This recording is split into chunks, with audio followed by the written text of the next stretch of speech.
one young person's father was killed when she was very young, and the other one had a friend who was just killed months before we went to that protest.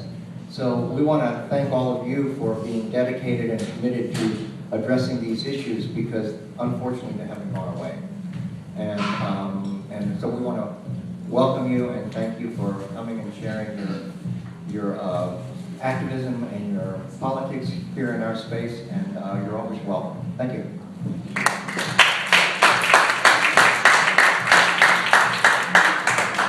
The rally that we're having in Jamaica, Queens. It's going on at 1 p.m. at King Park, and then we're going to be marching to the, I forget which precinct it is now, the 103rd precinct, where we're going to be doing active civil disobedience. I got arrested at the last event. I was actually held at the precinct for 12 hours. This was in Brooklyn, and then I got sent to central bookings, and I was there for another 18 hours. It sucked, but I'm going to do it again tomorrow. Hopefully I won't be sent to central bookings again. But it would really mean a lot to me and to everybody else there if we could have some support. Even if you guys can't make it, if you know somebody who can, send them over. And I would really love if you guys could come out and support us. So, thank you. We are, a group of us in the South Bronx are having an event tomorrow. It's a speak out against police violence, and it's specifically for youth, but you know, we're targeting anybody who live in the Bronx, come through.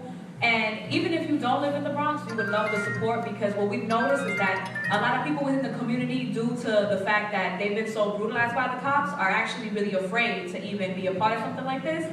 So we want to try to show the community that other people from outside the community are here to support, not only because, you know, it's not only out of love, but also out of the fact that we're all experiencing this in our hoods, in our neighborhoods.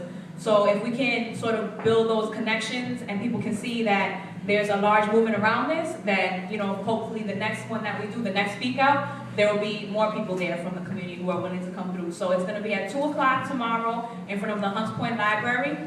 And we're focusing on the 41st precinct tomorrow, which is infamous. It's, you know, Fort Apache, and is known for being really brutal. So we're trying to really get people to come through and support. I'm a member of the Malcolm X grassroots movement and a member of the leadership within People's Justice for Community Control and Police Accountability.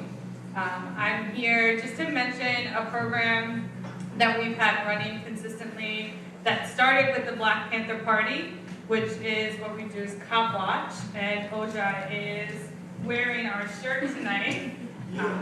I didn't wear it because I didn't want to be off duty. So what we've been doing for a couple of years now, and we have teams all over New York City that's doing this work, is we train people to document and observe police activity in your hoods, in your neighborhoods, on your blocks.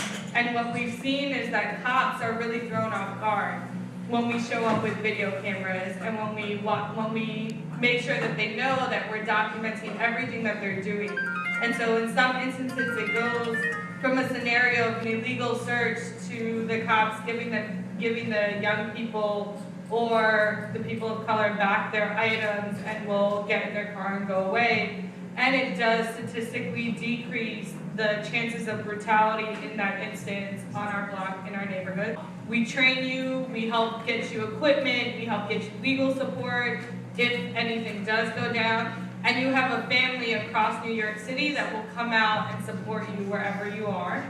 So if anyone is interested in being trained to do Cop Watch or being trained to do Know Your Rights, we also do free Know Your Rights trainings in different communities, and we have curriculums for all folks, people of color, LGBTQ, undocumented, street vendors.